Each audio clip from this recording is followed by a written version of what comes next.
नमस्कार। उम्मीद है आप लोग स्वस्थ और आनंद होंगे। 2024 के आम चुनाव नज़दीक हैं और उनको लेकर के तरह तरह से तैयारी की जा रही है। आज एक चैनल पर अखिलेश यादव का इंटरव्यू लिया गया। वो इंटरव्यू मुझे काफ़ी अच्छा लगा, तो मैंने सोचा कि उसके कुछ अंश आप लोगों को फिर से बताऊं। हालांकि आप लोगों में से बहुतों ने उसको देखा भी होगा, लेकिन उसकी कुछ बातें मुझे बहुत अच्छी लगी और ऐसा लगा कि अखिलेश यादव एक बहुत ही परिपक्व राजनेता के तौर पर मुख्यमंत्री बनने के बाद से उभर रहे हैं और वो निश्चित रूप से राष्ट्रीय राजनीति में भी अपनी भूमिका का निर्वहन करेंगे। उस इंटरव्यू में जो जैसे जवाब उन्होंने दिए, उसको सुन के देख के ऐसा ही लगा। और ये भी एक उतनी ही इक्वली सही बात है कि उत्तर प्रदेश की राजनीति में भारतीय जनता पार्टी के बाद, क्योंकि वो सत्ता पक्ष में है, अखिलेश यादव की पार्टी जो है वो समाजवादी पार्टी वही सबसे बड़ी खिलाड़ी है। और जिस जिस जिन कम कम अंतरों से इस बार समाजवादी पार्टी बहुत सी जिस सीटों पर हारी है भारतीय जनता पार्टी से, उससे ये लगता है कि भारतीय जनता पार्टी और समाजवादी पार्टी बिल्कुल एकदम नेक टू नेक फाइट है। तकनीकी वजहों से भी कई बार कुछ चीज़ें हो जाती, बहरहाल वो चीज़ फिर कभी सब। और आज कुछ जवाब इन्होंने इतने अच्छे और मज़ेदार दिए कि उनको तो कोट करने का दिल चाहता ही है।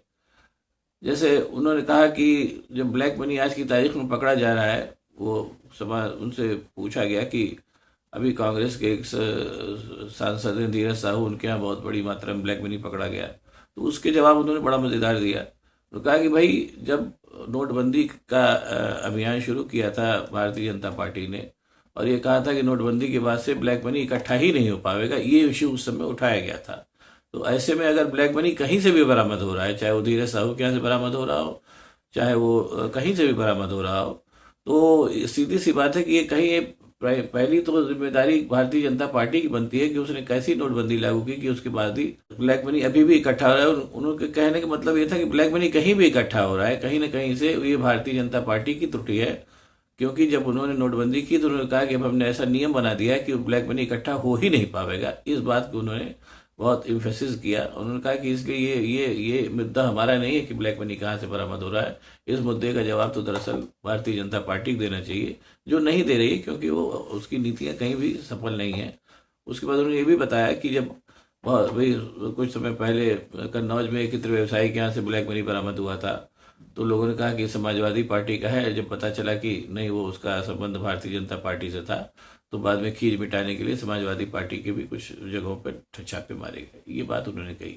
ये बात बिल्कुल जेन्युइन है, बात समझ में आने वाली। भाई, जब आपने एक नियम बना दिया नोटबंदी के बाद से कि ब्लैक मनी इकट्ठा हो ही नहीं सकता, तो अगर ब्लैक मनी इकट्ठा हो रहा है तो जाहिर सी बात है उसके लिए सबसे पहले तो नंबर पे तो भारतीय जनता पार्टी ही जिम्मेदार है। कैसी नीति उसने बनाई कि उसके बावजूद ब्लैक मनी इकट्ठा हो रहा है। तो उन्होंने इस बात को कहा। ये बात बहुत, मतलब ये एक ऐसी बात है जो जेन्युइन है, जो समझ में आने वाली बात है। और जिस तरीके से भारतीय जनता पार्टी चीज़ों को घुमा के देती है, उसी तरीके से ये घुमा करके इल्ज़ाम जो वापस अखिलेश यादव ने भाजपा पर ही लगाया, ये अपने आप में बड़ा मनोरंजक भी रहा। उसके बाद उन्होंने ये भी कहा कि क्या नाम है, कांग्रेस को लेकर के उससे सवाल पूछा गया कि भाई, कांग्रेस को आप उत्तर प्रदेश में कितनी जगह देंगे, क्योंकि 2024 के चुनाव में सीट का एडजस्टमेंट होना ही है, और उत्तर प्रदेश में सबसे बड़ी विपक्षी पार्टी होने के नाते आपका क्या रोल होगा। तो उसका भी उन्होंने बहुत ही मतलब कूटनीतिक और राजनीतिक जवाब दिया। उन्होंने कहा कि हम कांग्रेस पार्टी को पर्याप्त सम्मान देंगे, जितना सम्मान देना चाहिए, और उनको सम्मान में कमी नहीं होगी। ये बहुत बढ़िया जवाब था कि कांग्रेस, मतलब ये एक तरीके से जवाब ये था कि कांग्रेस को हम उतना देंगे जितना कांग्रेस को चाहिए, और उसको इस बात का ख्याल रखेंगे कि कांग्रेस एक भले उत्तर प्रदेश में छोटी खिलाड़ी हो, लेकिन राष्ट्रीय स्तर पे बड़ी खिलाड़ी है वो, तो उसको तो पर्याप्त सम्मान तो मिलना ही चाहिए। और एक उन्होंने और बहुत अच्छा बड़ा परिपक्व जवाब दिया जब उनसे पूछा गया कि अभी मध्य प्रदेश के चुनाव में कांग्रेस ने आपका सपोर्ट नहीं लिया और कमलनाथ ने आपको अखिलेश अखिलेश कह दिया। तो उन्होंने बहुत आराम से कहा कि वो एक बीती ताही विचार दे आगे की सुधली ही। कहा कि जो बीत गई उसको याद करने से फायदा नहीं है, जो हो गया सो हो गया। अब हम लोग 2024 का चुनाव मिलकर लड़ने जा रहे हैं इंडिया गठबंधन के साथ। अब बात उसकी की जाए तो बेहतर होगा। ये बात उन्होंने कही। और ये जो जवाब दिया उन्होंने, ये उनके बहुत ही परिपक्व राजनेता होने की तरफ इशारा कर रहा है कि इस चीज तरीके से छोटी छोटी बातों को अगर दिल पे लगा के बैठेंगे तो इंडिया गठबंधन सफल नहीं होगा। अगर वैसी परिपक्वता दिखाई जानी चाहिए, जैसा उन्होंने कहा कि जो बीत गई उसको जाने दीजिए, आगे की बात हम लोग करते हैं, वैसे ही परिपक्वता भी उन्होंने मायावती के भी सवाल पर दिखाई। उन्होंने कहा कि पूछा गया कि मायावती के बारे में आपका क्या कहना है, वो इंडिया गठबंधन में शामिल हो रही हैं या नहीं हो रही हैं, तो उन्होंने कहा भाई ये सवाल ऐसा है कि इस पर मैं क्या जवाब दूंगा, इसका तो ये मायावती बेहतर बता सकती है, बड़ी नेता है वो, उनके उनका जो जो उनको समझ में आएगा, जो मर्जी होगी वो करेंगी। मायावती के ऊपर भी न बोल करके और पुरानी कटुताओं को सामने ना आने दे करके भी अखिलेश यादव ने बताया कि वो निरंतर परिपक्व होते जा रहे हैं, और ये अच्छी बात है। इस तरीके का नेता उत्तर प्रदेश को चाहिए भी। और वैसे भी अपने मुख्यमंत्रित्व काल में अखिलेश यादव ने जैसे काम किए थे, चाहे वो एकाना स्टेडियम बनाना हो, चाहे और भी जो करना हो, यह सबसे अच्छी बात मुझे याद है, अच्छी तरीके से अभी भी याद है कि उस समय हजरतगंज में कार्निवल हुआ करते थे हफ्ते में 2 बार, जहाँ ज़्यादातर लोग जा करके मौज बना सकते थे। ये सब चीज़ें उन्होंने की, तो इस ये फैक्ट है। और उन्होंने बहुत कुछ चीज़ बनवाई, सड़कें बहुत चौड़ी करवाई, वो सब कराया उन्होंने, वो फैक्ट है। और उसके बाद उन्होंने सवालों के क्रम में भारतीय जनता पार्टी की तमाम कमियां भी गिनाई। जैसे उन्होंने कहा कि ये कहा गया था, भारतीय जनता पार्टी के एक नेता ने कहा था कि हम जो है वो किसानों को बिजली पानी मुफ्त देंगे, आज तक उसका वादा नहीं किया गया। और ये कहा गया कि किसानों को बीमा बीमा योजना का लाभ मिलेगा, वैसे भी कुछ नहीं मिला।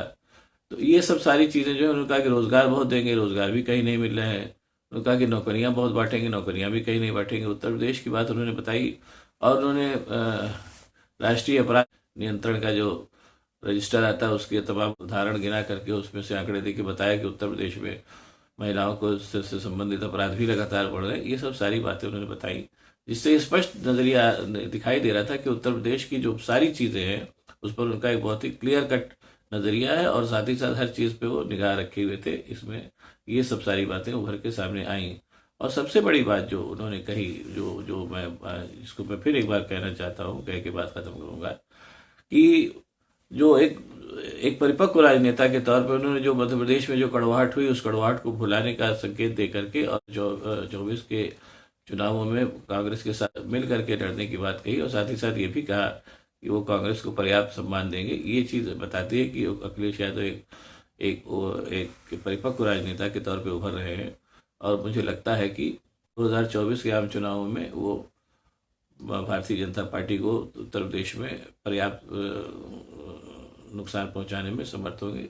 और सबसे बड़ी बात एक चीज़ उन्होंने और कही, जो आजकल वो पीडीए की बात करते हैं, कि उन्होंने कहा कि पीडीए की बात करते तो हैं, पीडीए की बात, उनसे पूछा कि भाई तो मोहन यादव को मध्य प्रदेश में उन्होंने मुख्यमंत्री बना दिया है, तो वो भी तो एक तरीके से पीडीए की बात करें भाजपा की। उन्होंने कहा नहीं, बात करना एक बात है और उसको लागू करना एक दूसरी बात है। भारतीय जनता पार्टी केवल बात करती है, उसको लागू नहीं करती, हम उसको लागू करेंगे।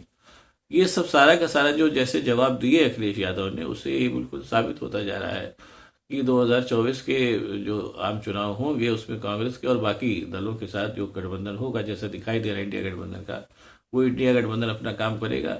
और अगर वो सफल रहता है और काम सफल सही करता है, तो उत्तर प्रदेश में इंडिया गठबंधन को काफ़ी फायदा मिल सकता है, जिसके नतीजे भी इंडिया गठबंधन के फेवर में जाएंगे। क्योंकि ये बहुत पुरानी बात है, आज चल रही, तो फिर कह दे रहा हूँ कि केंद्रीय सरकार का रास्ता उत्तर प्रदेश से होकर के ही जाता है। अगर इंडिया गठबंधन इन सब नेताओं की परिपक्वता से उत्तर प्रदेश में सफल रहता है, तो ये मान के चलिए कि केंद्रीय सरकार को उससे पर्याप्त धक्का पहुंचेगा। देखिए क्या होता है। आम चुनाव नज़दीकी हैं। अब अगर आपको हमारा वीडियो पसंद आए तो इसको लाइक करिए, शेयर करिए, साथ ही साथ मेरे चैनल को सब्सक्राइब करिए, ताकि मैं और भी ऐसी बातें आपको बताता रह सकूँ। बहुत बहुत धन्यवाद। नमस्कार।